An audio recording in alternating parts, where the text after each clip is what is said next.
good morning, or afternoon, depending on where you're joining us, and welcome to another insightful edition of Policy Matters, NCIA's Industry Essentials webinar series dedicated to unraveling the complexities of regulatory and policy dynamics within the cannabis industry. I'm Brian Gilbert, the Deputy Director of Events and Education here at NCIA, and your host for today's program.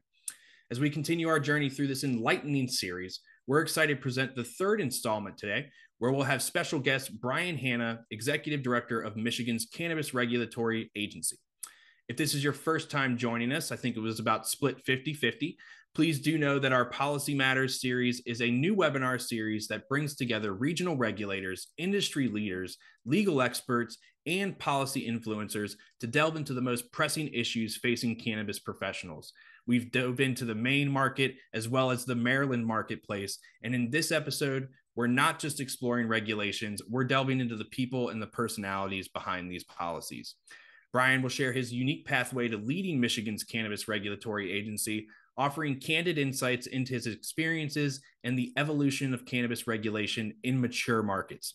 We'll gain strategic advice, understand the priorities at the Cannabis Regulatory Agency, while also putting a spotlight on Michigan's recently launched social equity grant program, discussing its importance and the collaborative efforts fostered by groups like the Cannabis Regulators Association. All right, so sit back and get ready to uncover the nuances of enforcing change in the cannabis industry and discover how regulations impact the people steering this course.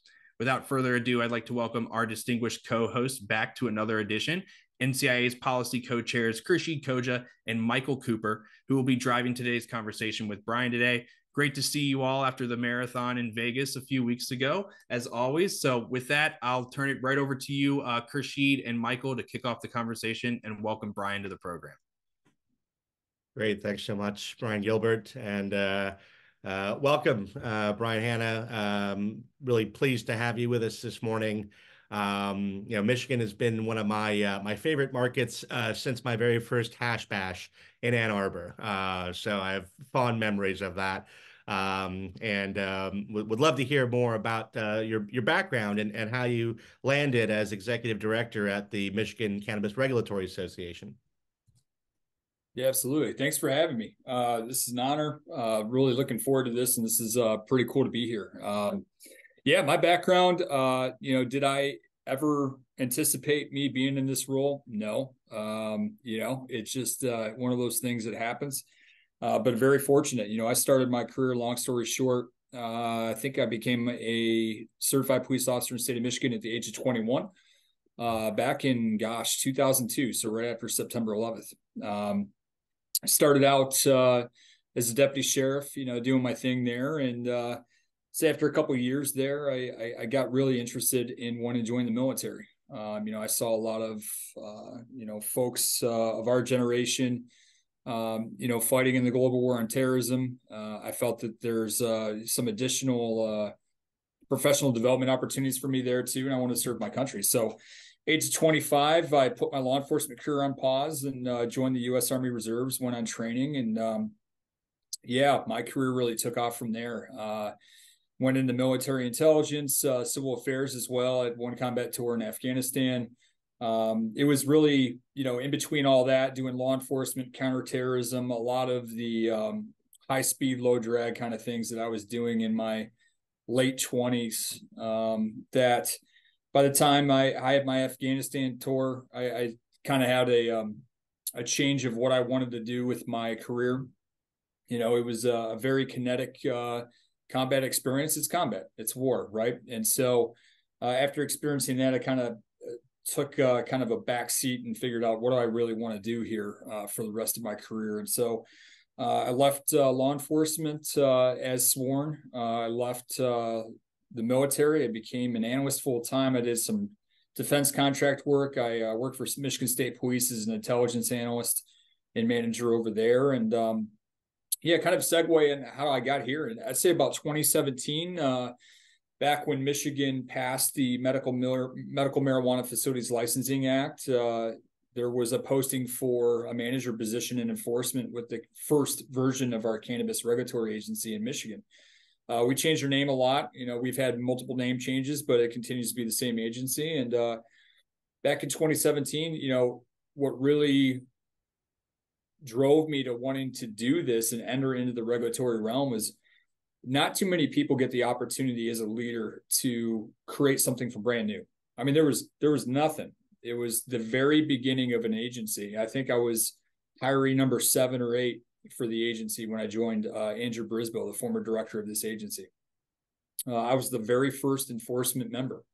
And from there, I showed up and read the acts and the beginning of the rules and started creating this whole new process from nothing.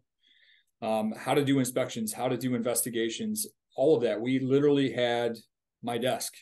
And fast forward 6 years later, we have moved at the speed of light, and it's been a very fulfilling and wild journey. And I had the very, benefit of watching and learning from our previous director. Andrew hired me, and I was with Andrew during the medical marijuana board days, the Medical Marijuana Act enforcement days, then the new beginning of the adult use business environment. And so I learned a lot from Andrew, and the opportunity came to be part of this program as the executive director, and I said yes to that, and really hit the ground running. And I can't believe it's already been almost more than a year that I've been in this position. Feels like a decade. Regulating cannabis is I think one of the toughest jobs in America, but it's also very fulfilling because you're a pioneer, and all of us are very excited to do this regulatory responsibility, and I think what also drove me to this industry is I believe in it. I have been, and I value cannabis use, especially for those with PTSD, my brothers and sisters with combat related PTSD. And as a combat veteran with PTSD as well, I'm a big supporter of this industry, and I'd like to see it grow as well and regulate it to make it safe for consumers. So excited to be here, man. That's my quick and dirty little path on how I got here. But 10 years ago, 20 years ago, who'd have thought, so lucky to be here, and lucky to be a pioneer in something that's so new. Well, we thank you for your service. First off, it's an amazing background, and I'm sure it served you well, having the intelligence background and working on investigations and enforcements from the ground up and building that. Had to have been an invaluable asset. That's a really inspiring story as well, in terms of how you found a personal connection to your mission now at the regulatory agency. That is something that a lot of our combat veterans suffer from, whether it's PTSD or TBI related issues, or treatment-resistant depression. There are a number of conditions that need addressing, that we as a country have been slow to address. And so wonderful to hear that you were taking that experience into your mission as the executive director. I think it's a good segue to also talk about the evolution of cannabis regulations in Michigan and beyond. I'll move to Michael there. Sure. And look, I've got to say that it is a fascinating and inspiring background, particularly just the personal connection that you referenced, right, to your fellow veterans for whom this is so important. So I really do appreciate you sharing that with this audience. One of the things that we wanted to talk to you about, because I think that Michigan is a fascinating example of this, is just the evolution, right? You were saying how difficult and challenging a job cannabis regulators have around the country. I think we all understand and agree with that. But it's different challenges at different times, it can seem, at least from our perspective.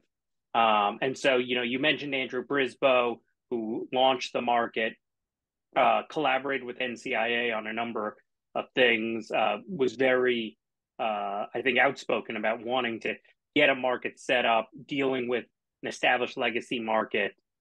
Obviously, you transition. He's done some of that work with, obviously, you leading the charge on enforcement. Yeah. How do you calibrate your approach as a regulator to the different market phases, to an existing market that's still young, still dealing with challenges, but a little different than what Andrew was sort of setting up when you were setting up truly against the blank canvas? Yeah, 100%. I think the theme here is listening, listening to stakeholders, listening to the industry, listening to those outside of the industry, and try to understand, what is happening and what does progress look like. And so I'll take you to the very beginning. In 2017, when I joined this agency, we had a medical marijuana board, obviously, and there's kind of a dark spot in our time. That board has been in the press, and then there was some folks that just went to prison for bribery involved in that. And so I was there to witness some of the very infant beginning of the medical marijuana industry, as you will, as far as businesses go, and then converting over to adult use. I'd say there really is a phase line kind of approach. And what I mean by that is in talking to other states too, and you talk to other states that are just getting into it, or other states that have been mature into regulating cannabis for a while, you see a lot of similarities. And so in the beginning, in the back of those days, it was, we wanted to make sure, and we still continue, and it's still valued, patient access to the medicine that they need, right, to medical marijuana. And so in the very beginning of the medical marijuana board days, it was about, how do you transition that existing marketplace and get that converted into a regulated model? How do you transition that legacy environment into the regulated model? So that was one of the challenges. One of the other challenges is, how do you ensure that there's adequate enough product for the beginning of an industry like that, for access to people that need it? And so some of the things that I was involved in, especially in the enforcement side, but also, learning from Andrew, is in the very beginning, it was, licenses need to be issued. We went through this really wild board time where, some people's backgrounds were being talked about in public. It was a really interesting time. But with all of those things that happened in the beginning, we issued our first actual business license medical side in July of 2018. And then it was, okay, how do you do inspections? How do you do, communications? How do you do education sessions? How do you make sure that people are on the same page and are following your rules, not only interpreted them, but make sure that people understand how to remain in compliance? And then at the same time too, and I think every state has to be cognizant of this or be aware of this too, is the matter of stigma when it comes to outside the industry and how that affects those that are inside it and with the regulators. And what I mean by that is, you have to understand and use empathy and put yourself in the position of these businesses that are coming online for the first time, that, hey, look, their previous interaction with government used to be in handcuffs, right? And you have to understand that as a government regulator, you're coming into something that is a paradigm shift of experiences for multiple different people. And you have to come in with an idea, mindset of education. It was all about education in the very beginning. And don't get me wrong, we're still in education when it comes to compliance with the rules and taking in feedback from the industry. But at the beginning, it was, how do we set this up and how do we get it going? And I'd say right around 2018, when we started to really figure out how to do these inspections, how to educate businesses to follow our rules, adult use came online, was voted in 2018. And we issued our first adult use license in 2019. And so when you have one program that you're starting to figure out and get off the ground, like an airplane analogy, you got another one to do at the exact same time with the same staff.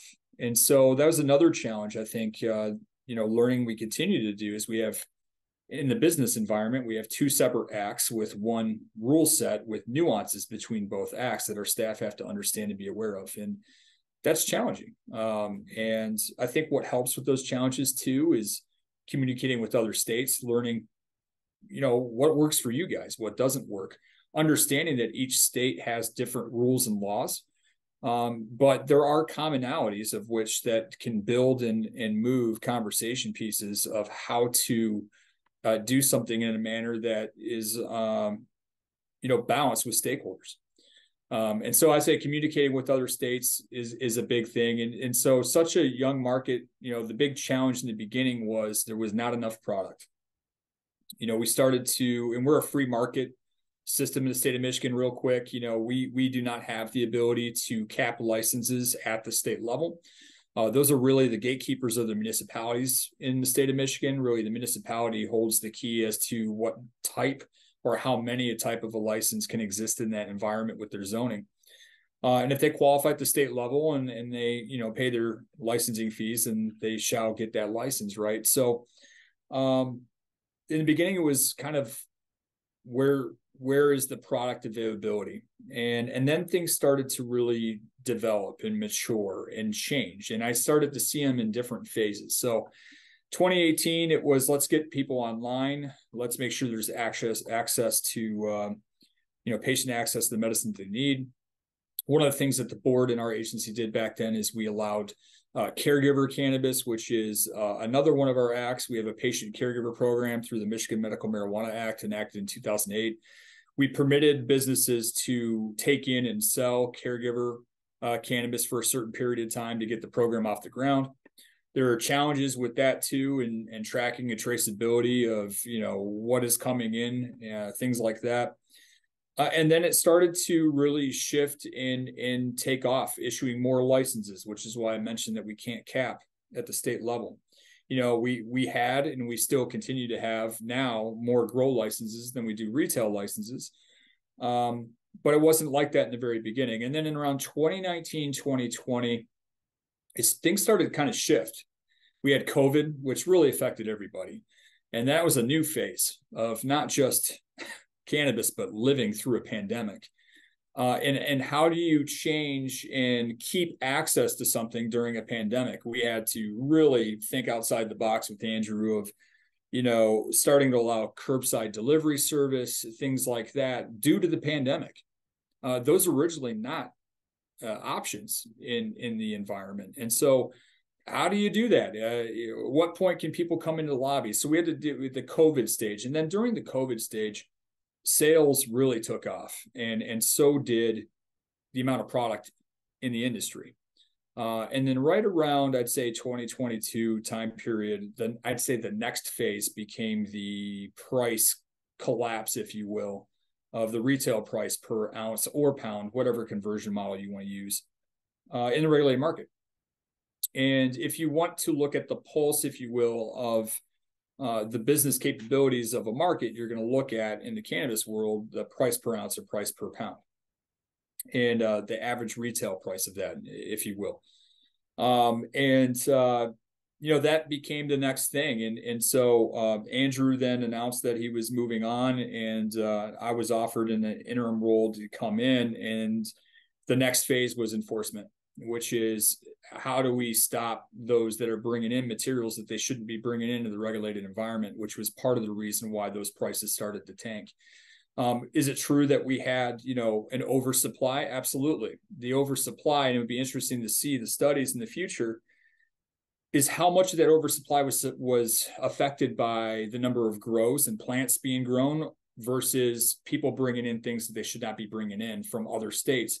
Now, the other challenge is, not only is that, an enforcement priority, because those that are following the rules should be upheld, right? Those that are trying to do the right thing should not be penalized by those that are cheating and then getting a market advantage of those that are not doing the right thing. But the other part that really is concerning, and reason why it's a priority, is consumer safety. Is, some people are bringing these things in and making them look like they've been tested when they haven't been. And that is an incredible health and safety concern that we take seriously. At the end of the day, we value consumer protection, and we value their opinions. And in fact, we even have a consumer connection meeting, and we'll get to that, I'm sure, during the rest of the discussion. But those are kind of the phases. It was get it started. Okay, we transitioned from the board because the board went away in 2019. Now we have, where's the product? Now we have too much product, and now we're in the phase of enforcement. So it's been interesting to see how that has transitioned, and looking forward to see where we go next. Brian, you mentioned the dialogue with other states being really helpful.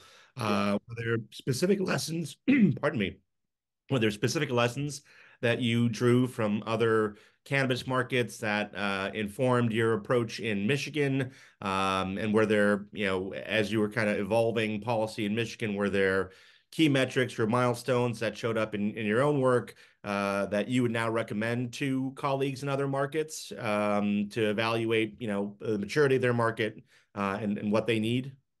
Absolutely. We're a proud voting member of CANNRA, Cannabis Regulators Association.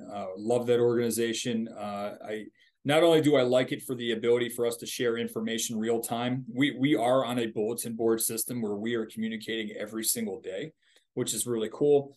But it's also a great group therapy session. It's an ability for us to go, you know what, someone else is going through this too and trying to figure this out too. And if you look at the model in the United States, look, we're building it from bottom up as opposed to top down, where we have this policy incongruence between the states and the federal government. And that brings a lot of challenges. And there are things and topics of considerations that other states talk about of how do we handle this when you don't have a federal oversight and a federal body to reach out to. So yeah, there are some things that I definitely learned from other states. One of the things that I really paid attention to was Oregon's moratorium action that they took. They're the first ones to go through this grow moratorium situation. They're one of the first ones to go through the overproduction of product in the market and how they handled those market conditions and implementing their version of their moratorium. And I really paid attention to that because right when I came into this position, there was big talk in Michigan's industry of should that be the direction that we need to go in. Now, the way Michigan is set up is that would require a change of our law. Now, the Adult Use Act requires 3/4 vote of change in the Adult Use Act, which means you would need bipartisan support in the legislature to get that done. So that's not a small thing. You need bipartisan effort. And paying attention to what Oregon did with the moratorium really opened my eyes of some of the things as a regulatory body. Again, we're a regulatory body. If there's to be a moratorium, if the people want that and the legislature votes for that, roger that. But we need to be at the table to make sure that whatever changes are recommended, that they're possible. And I'll give you an example. Michigan's adult use statute, our agency has 90 days to make a determination to issue a license. 90 days. And that includes pre-licensure inspections, the whole application process, you name it. And in watching Oregon's moratorium, the night before the moratorium or the day before the moratorium took in effect, they received 1,000% increase in applications for businesses. And that delayed or perceived the delayment of benefits in which they were looking for, because then they had staff that had to deal with 1,000% increase in applications. And how does that delay not only the possible effectiveness of moratorium, but from a regulatory body that has staff to do something that is statutorily required within 90 days, that to me was a big red flag of, hey, if we end up doing this, there has to be something to address that, because if we get 1,000% increase in applications, there's no way that our staff are going to be able to handle 1,000% increase like that. So those are some of the things that paying attention to Oregon, like, oh, okay, they went through some of these pricing compressions. They went through the moratorium. Now, the state of Michigan, the talk of moratorium comes and goes. At the end of the day, it's up to the legislature and the people of the state of Michigan, the businesses, to work together if they want to do that. We just want to be at the table so that we can facilitate whether something could be possible should a moratorium happen. But I bring that up as I learned from Oregon of, hey, that's something I should be aware of. I didn't even know. Something else is talking to other states about receiverships. Receiverships are starting to happen in more mature markets, and it's unfortunate result of businesses cannot file bankruptcy because of the federal incongruency between their policy and the state's policy. And there are businesses that are going under. 280E is a big issue when it comes to businesses and not getting the ability for federal tax exemptions, safe banking, all these things. So there are businesses that have gotten into the market with high interest rates that are not able to compete anymore due to the price compression. Looking to other mature markets, hey, how do you handle receiverships? And we learned a lot from other states that are very similar to us that, yes, receiverships can happen, but it is, we're in the infancy of that in the state of Michigan, as far as the regulatory body understanding the full implications of tracking those receivers. And we learned from other states that are involved in the very beginning that there are receivership parts in their acts and rules that we're starting to learn to figure out maybe there's something we can borrow from them. So communicating, working with other states, and also, what are states learning from us?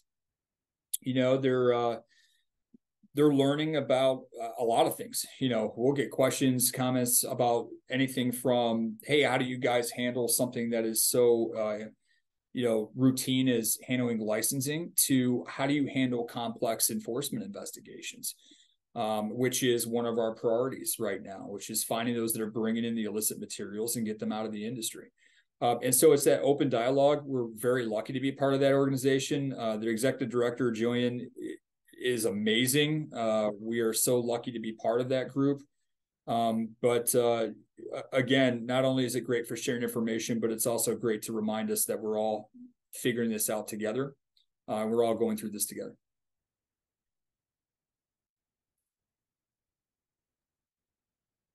Yeah, we're NCIA has had a long relationship with CANNRA. We're big fans of CANNRA and Jillian personally as well, and so really grateful to have that organization,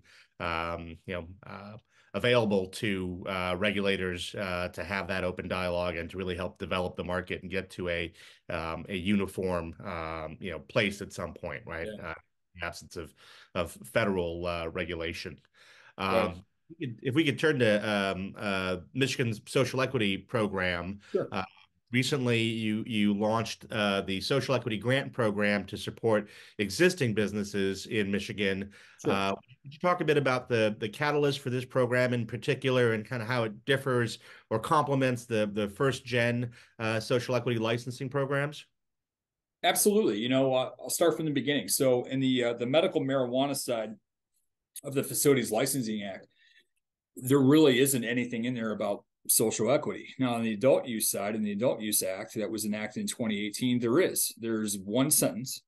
I'll read it to you. It tells that our agency has to have a plan to promote and encourage participation in the marijuana industry by people from communities that have been disproportionately impacted by marijuana prohibition and enforcement, and to positively impact those communities. That's it, right? And so in 2018, Andrew took the proactive approach of creating a social equity session without any additional funding. This provision in this act did not come with additional funding. And so what we did from 2018 up until when we announced the social equity grant program, I kind of covered that space. Our staff does and continues to do and did an amazing job of trying to proactively create these programs and way to help social equity businesses. We created a social equity license type in the adult use environment, which obviously comes with incentives of which that help them, licensing reduction, things like that. But we have more than just that. We have educational sessions. We have application support for social equity businesses. We have a joint venture pathway program. All these different things that our staff proactively did in collaboration with our stakeholders. And in fact, if you want more details on our program, just go to our website, michigan.gov/CRA. We have an entire section dedicated to social equity and all the things that come with it. And what's really cool is it's another piece of one of the main themes that I want to talk about, which is communicating, which is we have a diversity, equity, inclusion working group.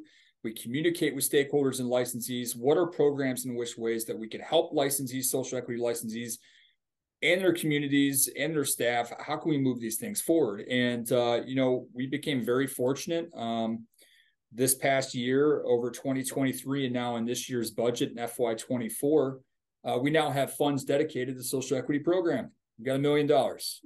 Really cool. And it's the first time in Michigan's history that we had that from Michigan legislature. And it's amazing, man. It's like, hey, we got this shot in the arm that we can use. Yeah. It's $1 million. It's a start. How can we use these monies to help our social equity licensees to get going? And you mentioned in there that, yes, it is for existing businesses. And when you're handed $1 million as something to start off with, we wanted to help those that are hurting immediately. We wanted to help those that are already in the environment that could use this shot in the arm financially. And it's whether you've been a social equity licensee with us for 4 years or 4 minutes, we wanted to be able to help them first, get this program off the ground first, get some really good examples of what we could do with these monies. And, we got the ideas of what to do with these by talking to stakeholders and licensees and social equity licensees in our DEIW working group, associations, just going out there communicating, lawmakers. What do you think? What do you think? I don't want to have, and we don't want to have the attitude that we're the smartest people in the room, ever.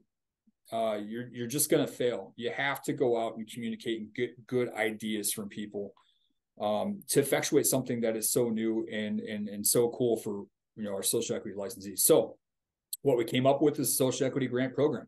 And then, long story short, the application period is open right now. It's open until January 26th of this year.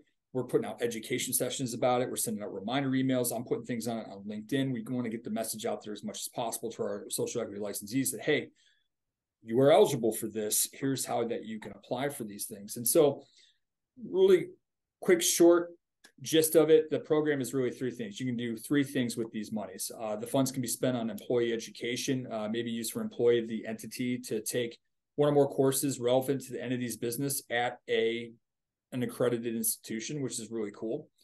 The funds could be spent on business needs. So anything used towards compliance with our licensing and regulatory statutes and rules, those funds could be used there. Funds can be spent on community investment, right? And how cool would that be too if they want to use or donate those funds to organizations, nonprofits, or charities, positively impact the community that they're in.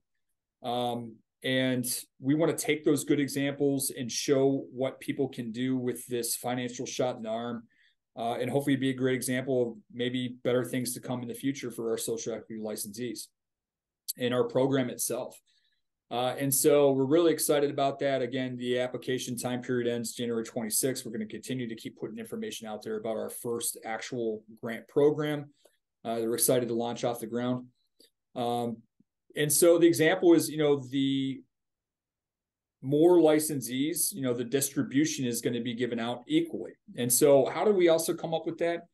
We're very fortunate that, we've had other states that are doing other programs. And so you look around and figuring out, what works and what doesn't. Some of the things we have to keep in the top of our mind is litigation. Our program hasn't faced any significant legal challenges with our social equity program, which is a credit to, our staff and credit to, our ability to figure out, what could work that works for Michigan in accordance with our act. And so we're going to distribute these funds equally to those that apply and those that qualify, and we're really excited about it. That's fantastic. Oftentimes, as a lawyer in the space, we're very apprehensive about giving regulators kind of a wide berth like that. But in this case, you guys have shown tremendous leadership, and kudos to you for doing so. That's wonderful. Appreciate it. It all comes down to just listening and working together and getting great ideas. Again, you can't do this in a vacuum. You can't do this from ivory tower. You got to get out there and talk to people. Yeah, absolutely. Yeah. You talk about talking to people, and I know you talked about CANNRA a bit earlier. That's obviously a fascinating forum. We engage with CANNRA at every opportunity at NCIA because I think we see the value of the dialogue between the states and frankly helping to provide industry perspective wherever we can. One of the interesting things is CANNRA has obviously become increasingly active on policy questions in recent months, putting out public releases. I'm just interested if you can speak to the value that you see in that work and in CANNRA more generally from a regulator's perspective. I know you were talking about the dialogue, but to me, it's a fascinating thing that Khurshid and I, we engage with it, but obviously we're on the other side of the table. So how it impacts you? A lot.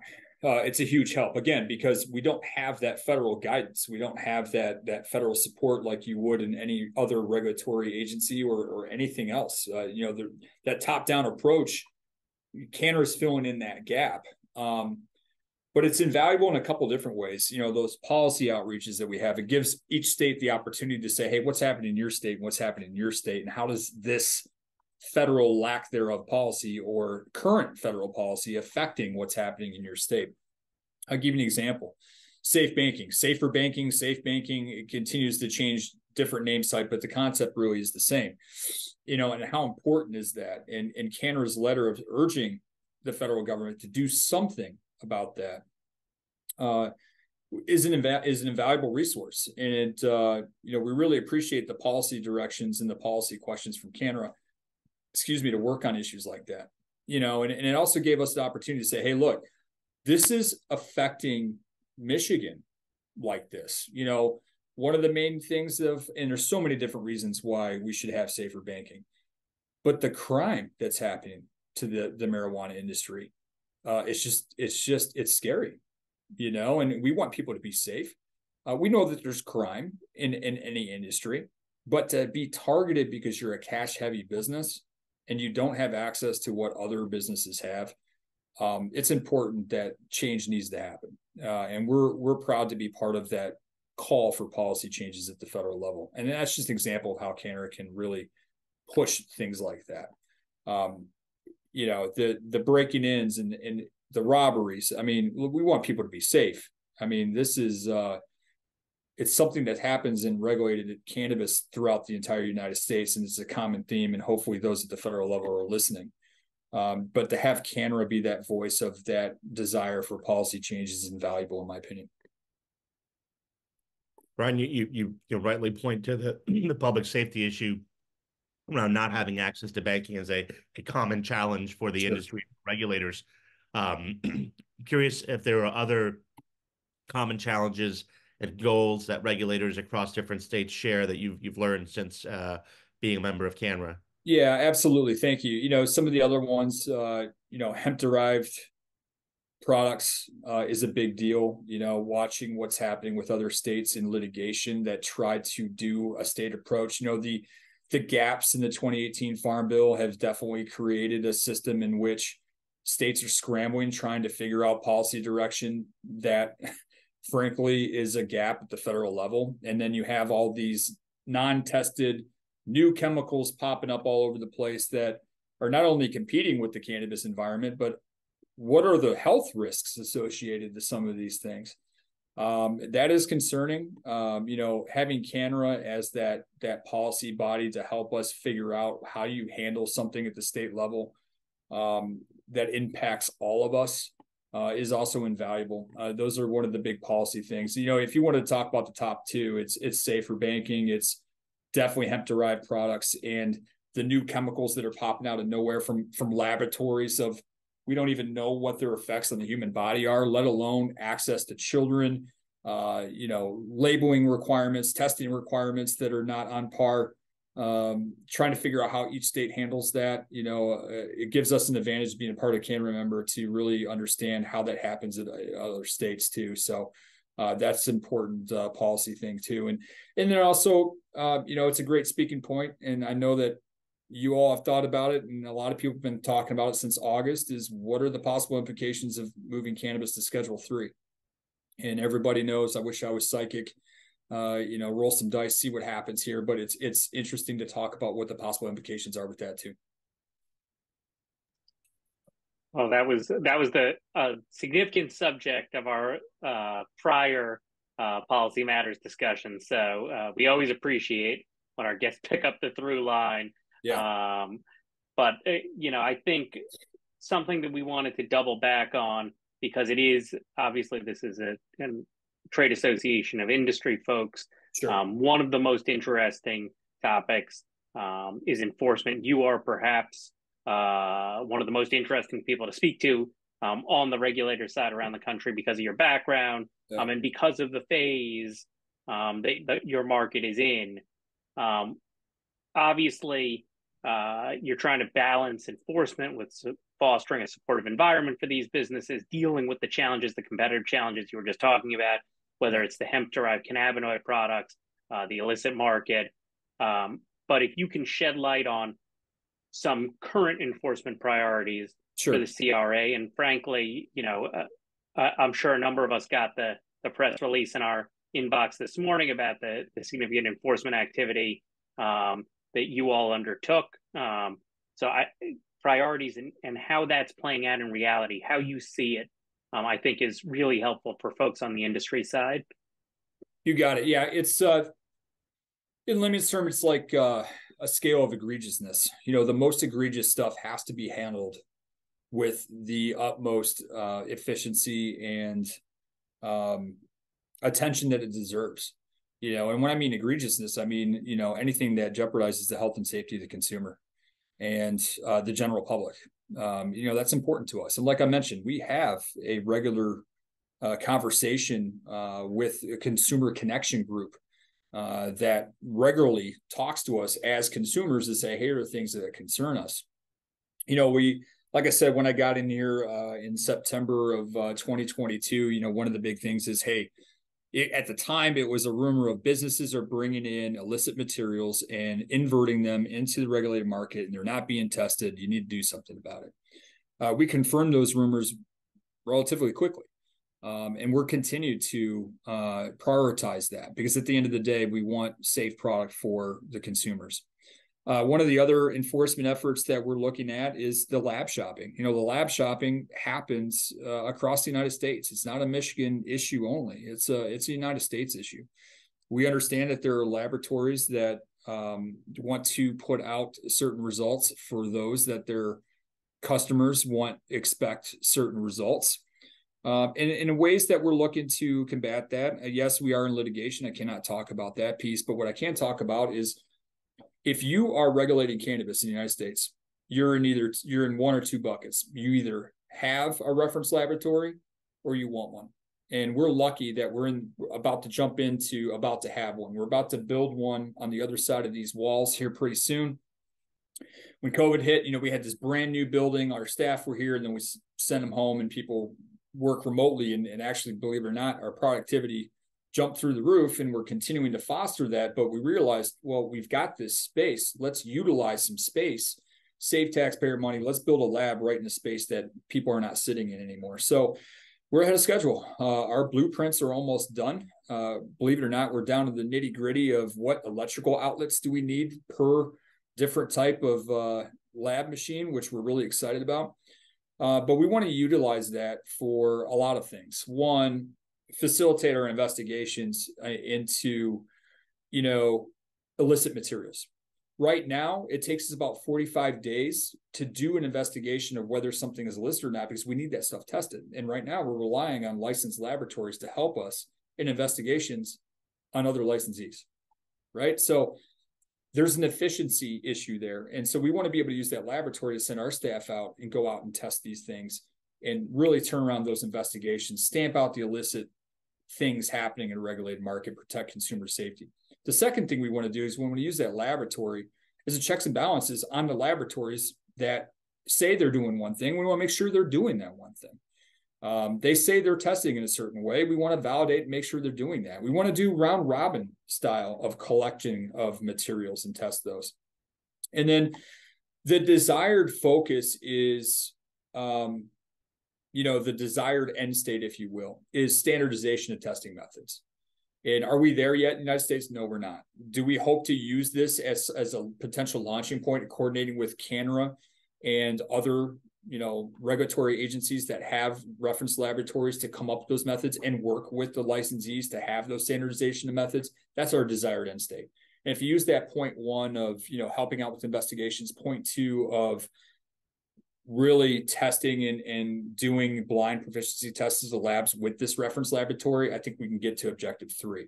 Somebody's got to do it. And I think that is something that we're looking forward to. But as far as, enforcement goes, there is criticism of how do you balance between tough enforcement versus education. One of the things that we talk about is we have education sessions, at least 3 a month, 2-3 a month, that we're trying to put out information on how to be compliant in, let's say, metric, or bringing in banks to talk to the industry. Because there's financial regulatory requirements there for those that are lucky enough to have banks and credit unions. But on top of that too, one of the things I think that is missed is we have a lot of warning letters. There are a lot of warning letters that are not covered. We do have a disciplinary action report. We do put out, to be transparent, what we investigate and what the disciplinary actions are. But what isn't talked about is that we had over 580 warning letters just this year alone that we said, hey, look, here's some things that you're doing in metric they're not compliant. You're not getting disciplined for it. It's a warning. It's an education piece. Some of those things that are not discussed as much that I like to publicize about. But at the end of the day, we mentioned the press release that happened today. The most egregious stuff are going to have press releases. We want to, show, hey, look, this is not acceptable. Those that are doing the right thing, we want to uphold those. So that is really our enforcement in a nutshell. I could talk about it for hours, to be honest with you guys. But at the end of the day, we're trying to holistically look at balancing education, protecting health and safety, which is our mission. Help the businesses, protect health and safety. Is everybody happy with everything we're doing? You can't make everybody happy. We do the best that we possibly can to, again, support the businesses and protect health and safety at the same time. That's fantastic. And certainly, I know that businesses that are following the rules, at great expense and a great effort, definitely are encouraged when they see regulators cracking down on bad actors and not allowing them to erode their market share by unfair acts, right? So that's really encouraging. Brian, you've been a public servant since you were 21, and it sounds you've been in law enforcement, you've served our military, and now you're at the CRA. What do you hope your legacy is from your time at the agency? I kind of focus as our legacy. I look at it as, a combination of the regulatory body in the industry and all of those around it. I think it's our legacy. I really don't look at it as, Brian Hanna's. I think it's more of all of us as Michigan. And then really, Michigan's a microcosm of the United States. We're really we are at the pioneer stage of something that's never been done before. I have to sometimes remind our staff, hey, look, we're always moving at 90 miles an hour. Take a step back and realize no one else has done this before. We're pioneers, and so is the industry. The industry are pioneers in this too. And there's a lot of people that have been in the cannabis world before there even was an industry that are now in the industry and people listen to. We're all learning together to figure out how does this move forward. At the same time, it's also interacting with associations and people that are not favorable to cannabis, because you have to communicate with them too. You have to have this holistic, screen share. Oh, there we go. Okay. You have to have this holistic viewpoint. But I think what our legacy really as a group, stakeholder engagement, be transparent, admit mistakes. I'll admit mistakes. One of the first things, mistakes or things that people are asking me about is, why did it take so long for this disciplinary action to happen? Yeah, it's a valid criticism. We're trying to get better at that. We're open during our audit that we had. Just move forward and learn. We're all going through this, and people want to be heard. I think that's very important. Communication, open dialogue. Get out in the field and listen, communicate. You can't do this from your office. I think those are the things of which I'd like our legacy to be, which is we're public servants. We want to listen. One final example before we get into Q&A. A lot of feedback that the municipalities in the state of Michigan, and there's 1,700, how do you communicate with all of them, don't completely understand all of our laws and rules. And that's natural. You got 1,700 little different organizations, big, small, medium, and you got one state body. How do you communicate with them? And so we realized, in the auspices of open communication, we should have a municipality summit. And so one of the big challenges is, pre-COVID, how do you gather 1,700 people without massive overhead cost of getting a stadium? Well, we got Zoom now. We got Microsoft Teams. So now every quarter, we're having open dialogue with municipalities. Ask us questions. We'll tell you guys how this works with the Adult Use Act, the Medical Act, how these different programs differ between these different acts. You want to talk about patient caregivers, a different program, we'll talk about that. I think we're at the point now where we're about to start having stakeholders talking to municipalities directly and having open dialogue back and forth, because at the end of the day, the only way to move this industry ahead is to communicate. You have to. And now with the, everybody has a smartphone nowadays, there are ways in which that we can expand that and move that ahead. So that's what I hope our legacy is dialogue and moving ahead. Well, that's certainly a fantastic legacy, and it's part of. We appreciate being a part of that communication, that dialogue. Yeah, and speaking of dialogue, I think that's a great idea. We can do a couple of Q&A, and then just a preview. We're going to give you the last word, so I'll tee that up at the end. If you do have any thoughts you don't get to cover organically in one of these questions, I can see one question which comes from Debbie in our audience, was about impaired driving. Public safety is obviously a big concern. If there are initiatives there that you have as cannabis regulators, obviously not as law enforcement as state troopers, but whether there are steps that you've taken there, thinking of public safety, whether it's on education to licensees or otherwise. That's a question from Debbie.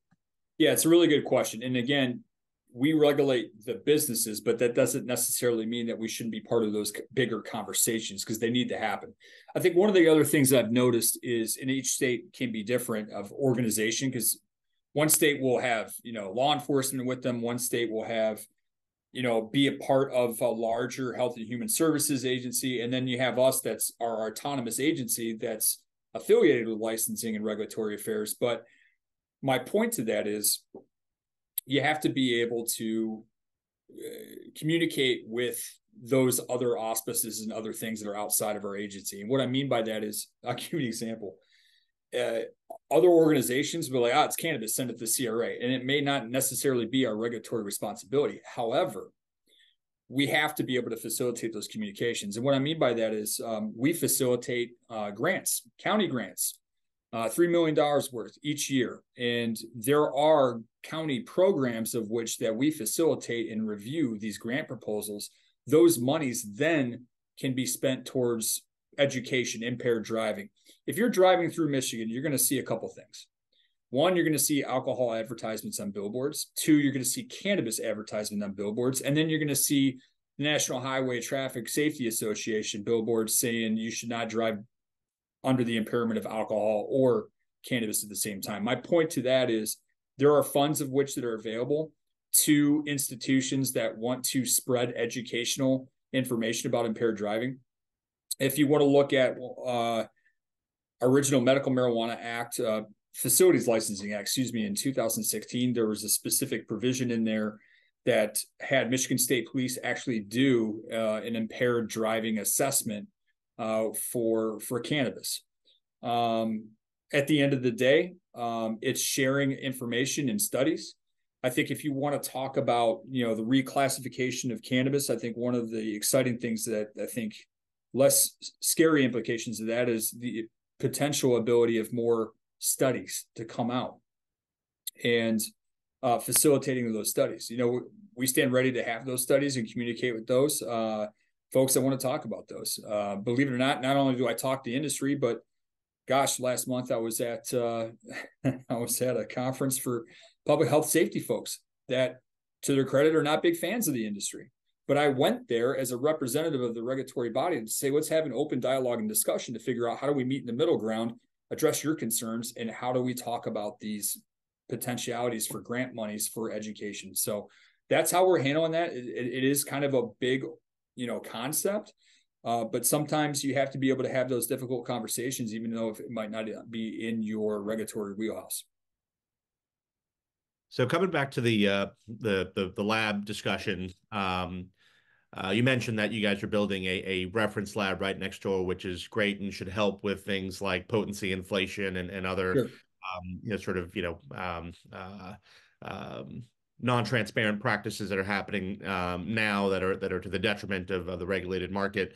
I wonder if you could address other improvements that you're making for the lab space specifically. We have a question from David Egerton asking when there's going to be staffing levels, when staffing levels are going to be increased to help them turn around questions more rapidly. When they get questions from their clients, they're expecting them right away.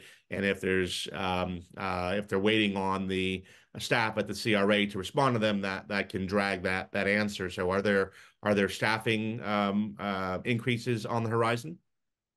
So, I mean, that's a great question. I'd like to break that question down a little bit and kind of explore a little bit more of that. And part of that is one of the challenges being in the regulatory environment. I'd say honestly, just being a human being in general in 2023 is the instant gratification of which people want an answer to something.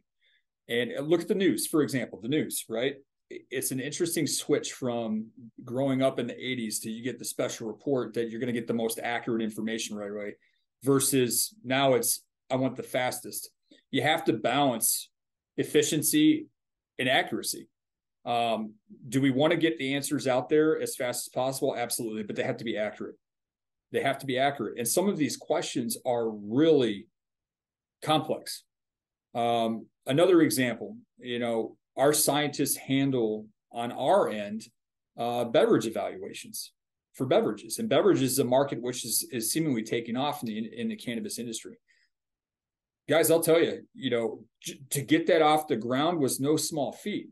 We don't have the food background evaluation background at the CRA. We have to work with our partners at Department of Agriculture. And to get that off the ground was no small feat. We've got a memorandum of understanding. We have an exchanging of budgetary items.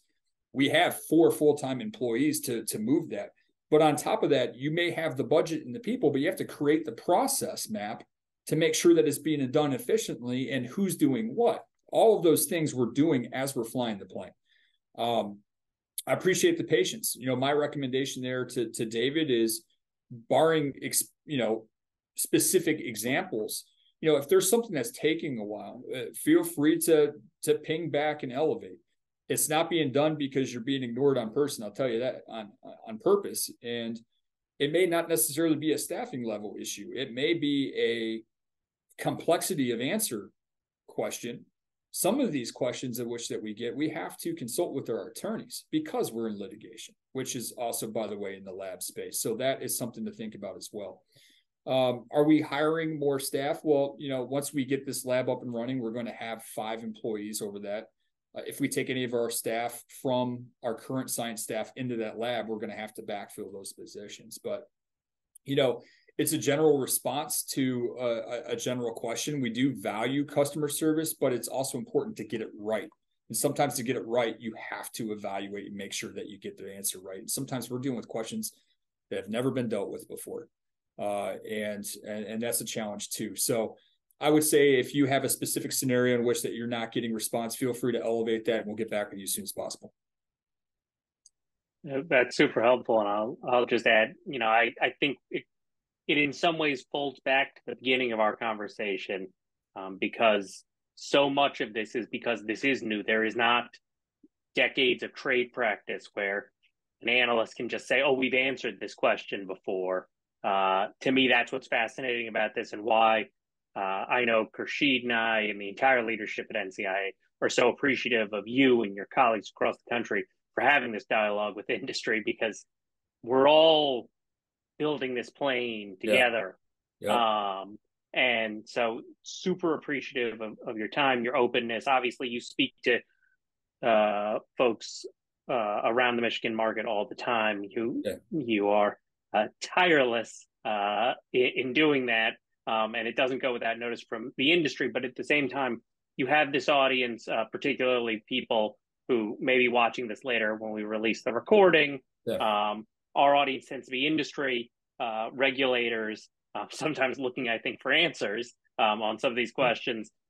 Is there anything you'd like to offer as a closing insight, something that you've learned or that you just would like to share with those audiences to help understand what it is that you've been working on for these past years? But I think that would be a fantastic way to close. Hey, you got it. Well, thank you for the opportunity. Anytime we have an opportunity for transparent dialogue, we're all about it. If we can talk about it, we'll talk about it. You have to. There's no other way. We have to learn from each other here. Regulators alike, industry, stakeholders, associations, law enforcement. Man, I'll talk to people that either love this industry or don't love this industry. Let's figure out some common ground and how can we move together on this? Because this genie's not getting put back in the bottle. How are we going to be able to move this forward and coexist? And it's not just a cannabis thing; it's an American thing. You know, it's being in this time and space in which people have access to information and can communicate so quickly. So that's very important to me. Some of the things like we're working on, we really touched on it. You know, social equity grant program, huge. Yes, we're going to continue our enforcement. The lab is incredibly important to us. Man, I can't wait to get that thing going. And we're very fortunate to have the space already for it. That is definitely a big part of what we need to do, and you know, continue to monitor the market and monitor the health of the market, and act as a regulator and do the best that we possibly can. That's what we hope our legacy to be. It's all you can do is just do the best you can, and learn from each other and be open. And I think that's the best way I can end, man. That's who we are. I'll look forward to next time we communicate. It'd be a good time and get new questions. Fantastic. Well, thank you so much, Brian, for joining us today. I think that this rounded out our first 3 episodes of this new Policy Matters series very, very well. We were really pleased to work so closely with you and so many other representatives of the Cannabis Regulators Association over the last few months to really dive deep into some of the dynamics surrounding each of these emerging or mature markets, and really give the different perspective to our members and supporters. So while we still have a few minutes and people are trickling out of the room, I'm going to activate a quick outro poll. We always love to get some immediate feedback from our audience members on how they enjoyed today's conversation and where they want us to take the conversation in upcoming sessions. So before you jump, please do get some responses into that. They'll be really invaluable to help us improve future programmings moving into next year. And then last but not least, as always, we'll end the session by just giving you all a quick preview of some upcoming activities that NCIA has on the calendar for the remainder of the year, as well as what we have in store for you next year. So in case you all have missed the promotion over the last few weeks, do mark your calendars now for NCIA's new Stakeholder Summit series. These events are designed to bring regional and federal interests together for transformative dialogues in the cannabis industry. As Brian and all of our panelists today in the last 2 programs touched on, this dialogue and this direct interactive educational opportunities that we can help facilitate for our cannabis business owners directly with regulators are very, very invaluable, and really can help us bring together elected officials, local regulators, alongside our industry leaders and regional advocacy groups to foster collaboration and drive positive change in the cannabis landscape. We'll be hosting these 4 events in our most established markets and some emerging markets. So do join us if you are a cannabis business owner in California, Missouri, Maryland, or Colorado next year. We'll be opening up registration for these events later today, so stay on the lookout for those registration links to go live and email inboxes or emails to hit your inbox. As always with our in-person events, NCIA members will get complimentary access to these events, so stay on the lookout for more details soon. And then finally, a big shout out to the current sponsors of these events: A Therapeutic Alternative, Summit Virtual CFO by Sanders, Dope CFO Certified Advisors, 420 Property, and our advocate sponsors, Hunter Esquire and Avram Plant Labs. If you haven't seen the notes about it as well, we will be running discounted opportunities for these through the remainder of the year, and we still have a lot of opportunity to get your brand in front of our nationwide network of established business owners. So reach out to us today to learn more. And then finally, these are all leading into and leading up to the 11th annual edition of our Cannabis Industry Lobby Days. Huge shout out to the 35 plus member businesses that have already signed on to support next year's edition. Again, mark your calendars for May 16th through the 18th and reach out to us following today's broadcast to learn how you can support these efforts moving into the new year. And then for the remainder of the year, I know that we had a number of NCIA members that were still here in the session. So don't forget to join us next Tuesday to learn how to best to maximize your membership. Each third week of every month, you can join our NCIA membership team to learn about the vast opportunities and benefits that come as part of being a part of this association. These interactive sessions will provide you with the tools that you need to engage with NCIA and learn how NCIA membership can support your business growth and success moving into 2024. The first step to logging in and registering for this is joining the association and getting your community hub profile set up. So if you have any questions about how to do that, reach out to me following today's program. And then once again, thank you all for joining us today for another enlightening episode of our Policy Matters series. We really hope that you all enjoyed this deep dive into the dynamic world of cannabis regulation with our special guest today, Brian Hanna, the Executive Director of Michigan's Cannabis Regulatory Agency. Before we wrap, just wanted to express extreme gratitude again to you, Brian, for all of the time preparing for this session and for your time on today's call. We really hope to continue the collaboration and conversation with you on a future program moving into 2024. As all of you all should know, Policy Matters is an ongoing series and your engagement is crucial to its success. So stay tuned for more insightful discussions as we continue to unravel the intricate world of regulatory and policy dynamics within the cannabis industry. As always, we'll leave you with this end of event credit sequence that highlights our 50+ member businesses that have signed on to sponsor and support our in-person activities in 2024. If you don't see your name included, reach out to me following today's program to learn how you could do the same. Thank you all so much. I hope to see you all for the next edition of Policy Matters in January. Until then, stay informed, stay engaged, and we look forward to seeing you next year. Have a great one.